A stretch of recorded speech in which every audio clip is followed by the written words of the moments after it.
साथियों, हमारे यहां कहा गया है, परोपकाराय फलंति वृक्षाः, परोपकाराय वहन्ति नद्यः, परोपकाराय दुहन्ति गावः, परोपकारार्थमिदं शरीरम। हमारा शरीर परोपकार के लिए ही है, सेवा के लिए ही है। और जब ये सेवा संस्कारों में आ जाती है तो सेवा ही साधना बन जाती है। यही साधना तो हर एक स्वयंसेवक के जीवन की प्राणवायु होती है। ये सेवा संस्कार, ये साधना, ये प्राणवायु पीढ़ी दर पीढ़ी हर स्वयंसेवक को तप तपस्या के लिए प्रेरित कर रही है। ये सेवा साधना हर स्वयंसेवक को निरंतर गतिमान रखती है, उसे कभी थकने नहीं देती, कभी रुकने नहीं देती। पूज्य गुरुजी अक्सर कहा करते थे, जीवन की अवधि का नहीं, उसके उपयोगिता का महत्व होता है। हम देव से देश और राम से राष्ट्र के जीवन मंत्र लेकर के चले हैं, अपना कर्तव्य निभाते चलते हैं। और इसलिए हम देखते हैं, बड़ा छोटा कैसा भी काम हो, कोई भी कार्य क्षेत्र हो, सीमावर्ती गांव हो, पहाड़ी क्षेत्र हो, वन क्षेत्र हो, संघ के स्वयंसेवक निस्वार्थ भाव से कार्य करते रहते हैं। कहीं कोई वनवासी कल्याण आश्रम के कामों को उसको अपना ध्येय बना करके जुटा हुआ है, कहीं कोई एकल विद्यालय के माध्यम से आदिवासी बच्चों को पढ़ा रहा है, कहीं कोई सांस्कृतिक जागरण के मिशन में लगा हुआ है, कहीं कोई सेवा भारती से जुड़कर गरीबों वंचितों की सेवा कर रहा है। अभी हमने प्रयाग में महाकुंभ में देखा, वहां नेत्र कुंभ में कैसे स्वयंसेवकों ने लाखों लोगों की मदद की। यानी जहां सेवा कार्य वहां स्वयंसेवक।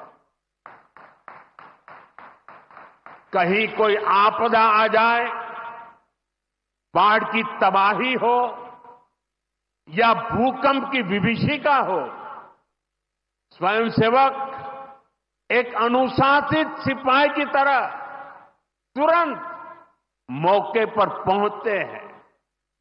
कोई अपनी परेशानी नहीं देखता, अपनी पीड़ा नहीं देखता, बस सेवा भावना से हम काम में जुट जाते हैं। हमारे तो हृदय में बसा है, सेवा है अग्निकुंड समीधा सम हम चले, देह महासागर में सरित रूप हम मिले।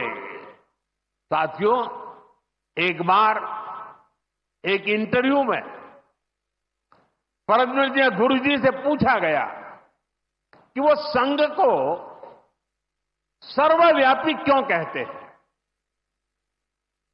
गुरुजी का उत्तर बहुत ही प्रेरणादायी था।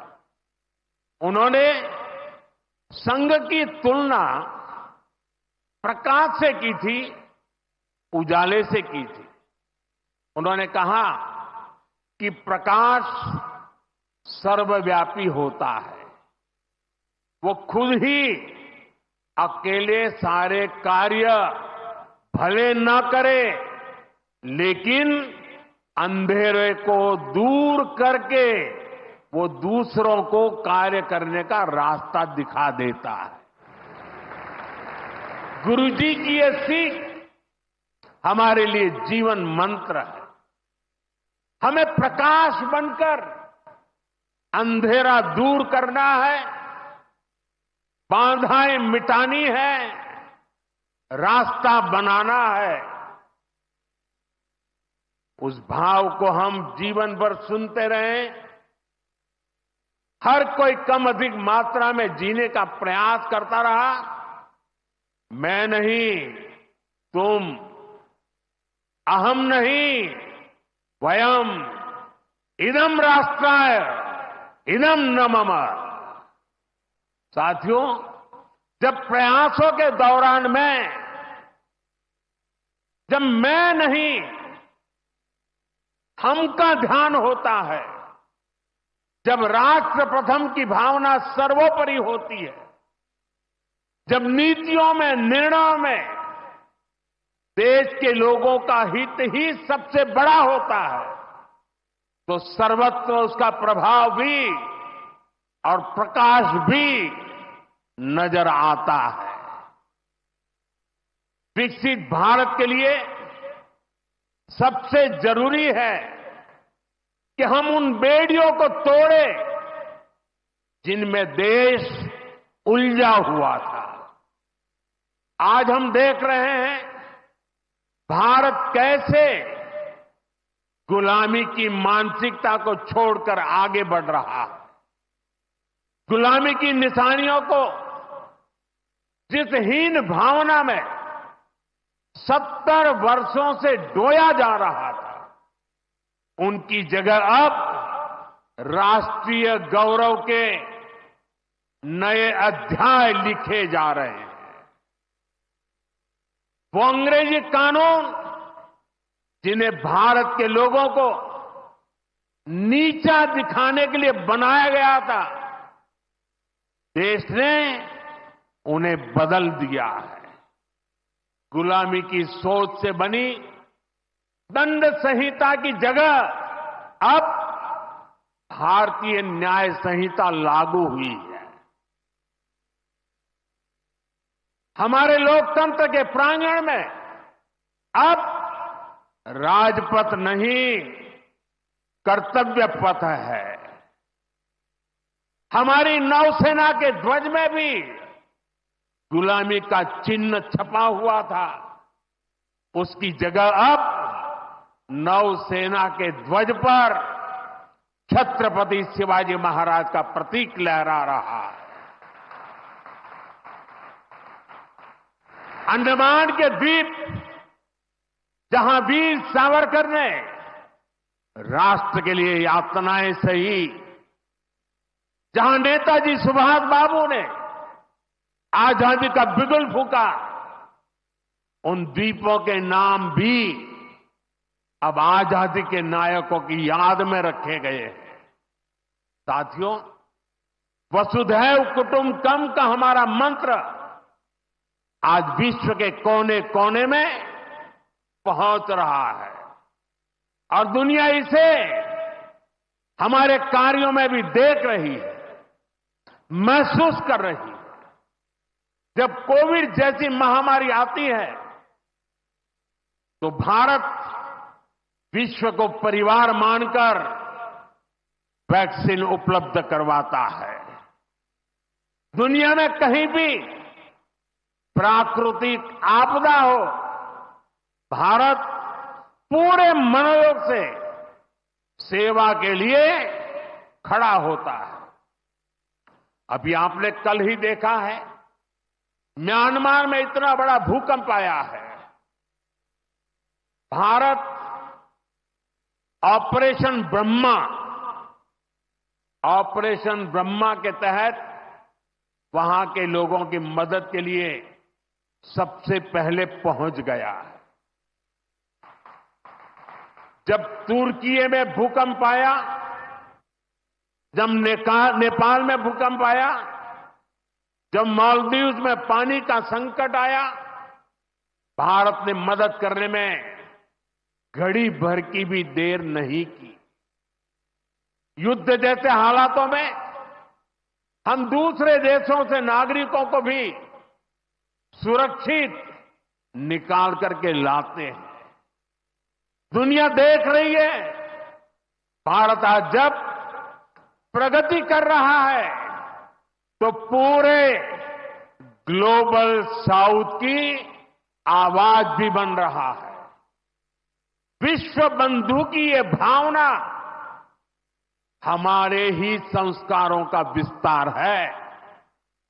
साथियों, आज भारत की सबसे बड़ी पूंजी हमारा युवा है और हम देखते हैं आज भारत का युवा कितने कॉन्फिडेंस से भरा हुआ है। उसकी रिस्क टेकिंग कैपेसिटी पहले के मुकाबले कई गुना बढ़ गई है।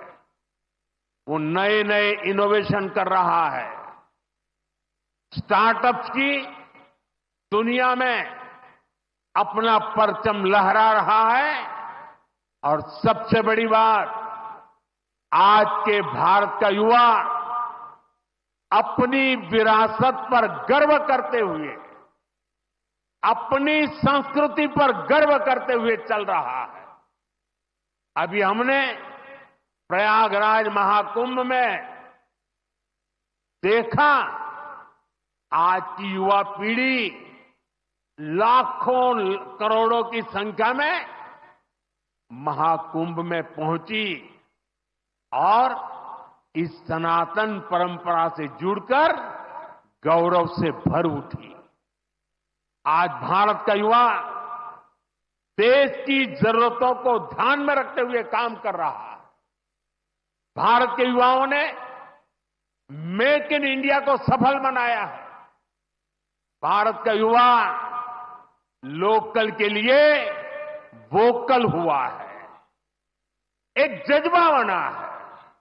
हमें देश के लिए जीना है, देश के लिए कुछ करना है। खेल के मैदान से लेकर अंतरिक्ष की ऊंचाई तक राष्ट्र निर्माण की भावना से ओतप्रोत हमारे युवा आगे बढ़ रहे हैं, आगे चलते ही जा रहे हैं। यही युवा 2047 के जब आजादी के 100 साल होंगे, विकसित भारत के लक्ष्य की ध्वजा थामे हुए है। और मुझे विश्वास है, संगठन, समर्पण और सेवा की ये त्रिवेणी विकसित भारत की यात्रा को निरंतर ऊर्जा देती रहेगी, दिशा देती रहेगी। संघ का इतने वर्षों का परिश्रम फलीभूत हो रहा है। संघ की इतने वर्षों की तपस्या विकसित भारत का एक नया अध्याय लिख रही है।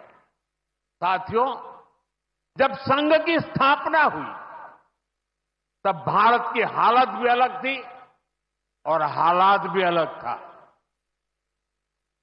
1925 से लेकर 1947 तक वो समय संघर्ष का समय था। आजादी का बड़ा लक्ष्य देश के सामने था। आज संघ की 100 वर्षों की यात्रा के बाद देश फिर एक अहम पड़ाव पर है। 2025 से 2047 तक ये महत्वपूर्ण कालखंड, इस कालखंड में एक बार फिर बड़े लक्ष्य हमारे सामने। कभी पूज्य गुरुजी ने एक पत्र में लिखा था, मैं अपने भव्य राष्ट्र प्रसाद की नींव में एक छोटा सा पत्थर बनकर रहना चाहता हूं। हमें सेवा के अपने संकल्प को हमेशा प्रज्वलित रखना है। हमें अपने परिश्रम को बनाए रखना है। हमें विकसित भारत के स्वप्न को साकार करना है। और जैसा मैंने अयोध्या में प्रभु श्री राम के मंदिर के नवनिर्माण पर कहा था, हमें अगले 1000 वर्षों के सशक्त भारत की नींव भी रखनी है। मुझे विश्वास है पूज्य डॉक्टर साहब, पूज्य गुरुजी जैसी विभूतियों का मार्गदर्शन हमें निरंतर सामर्थ्य देगा। हम विकसित भारत के संकल्प को पूरा करेंगे। हम अपनी पीढ़ियों के बलिदान को सार्थक करके रहेंगे। इसी संकल्प के साथ आप सभी को एक बार फिर इस मंगलमय नववर्ष की अनेक अनेक शुभकामनाएं। बहुत बहुत धन्यवाद।